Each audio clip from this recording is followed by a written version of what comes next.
Alright, driving again. Don't have my little thing, but anyways, hello. I look a hot mess because I'm out running errands and whatnot, so if the camera is slightly down a bit, it's not you, it's me. Anyways, I said I wanted to start a little story time thing to kind of tell you guys about my spiritual experiences that I look horrible.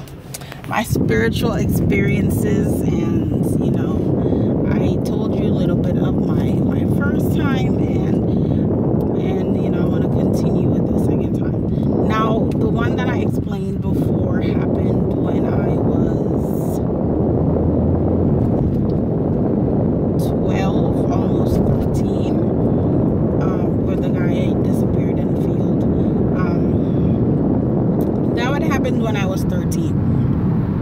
But you know, I kind of didn't understand what was going on, or that I had any kind of abilities or whatnot at that time, so I didn't pay too much attention to it. Of course, other things happened, but it wasn't as significant, or most of it was just feelings, like just feelings of there being a presence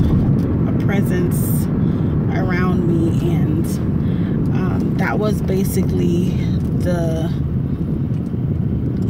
whole of my experiences after that.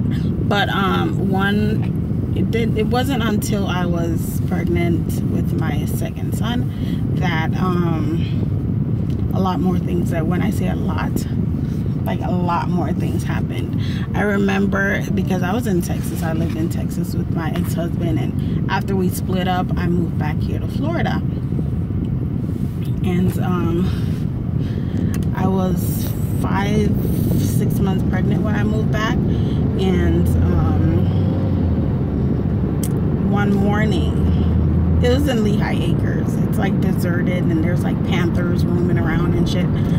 But it's basically deserted in the morning, and I was headed to a doctor's appointment, and me and my son was headed, and we came out. And every time I step outside in the morning, I pray that like I don't get mauled by a freaking panther. But I mean, whatever.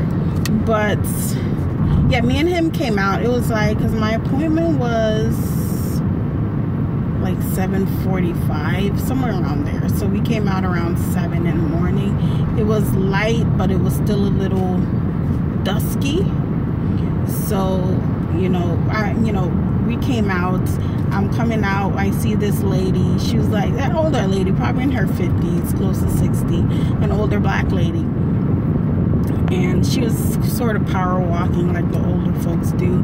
And I was just like, you know, I noticed her coming towards me.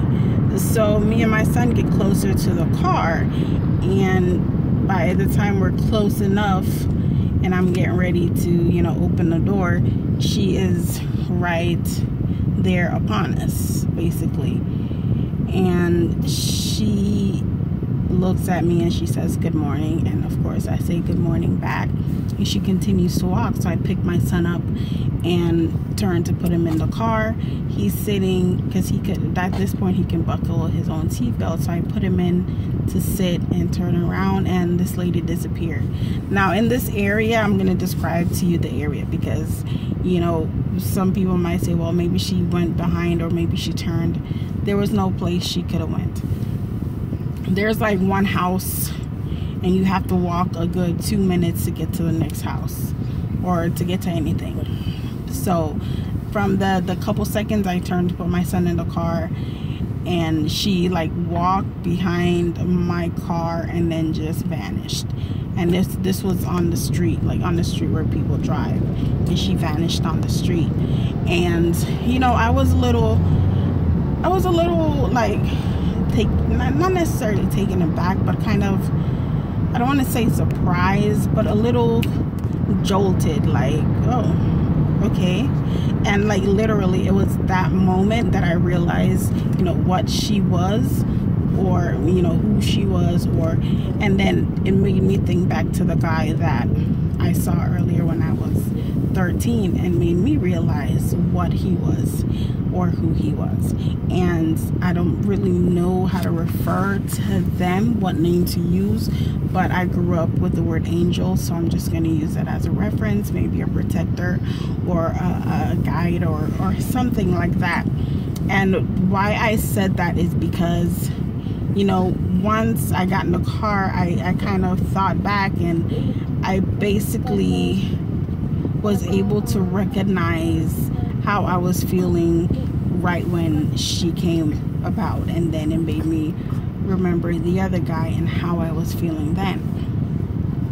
If you remember, I told you the other guy was like 8 o'clock at night, it was dark, nobody on the street, just me and my sister. And then this time it was not dark, but it was light, and it was just me and my son, nobody else was on the street. And I was a little apprehensive because, you know, I was out there by myself, anything could have happened. Not necessarily by myself, but it was just the two of us, anything could have happened. So I was a little, you know, a little scared, and that's when they showed up. So I was like, okay, well, there's nothing to be afraid of. They're there to show me that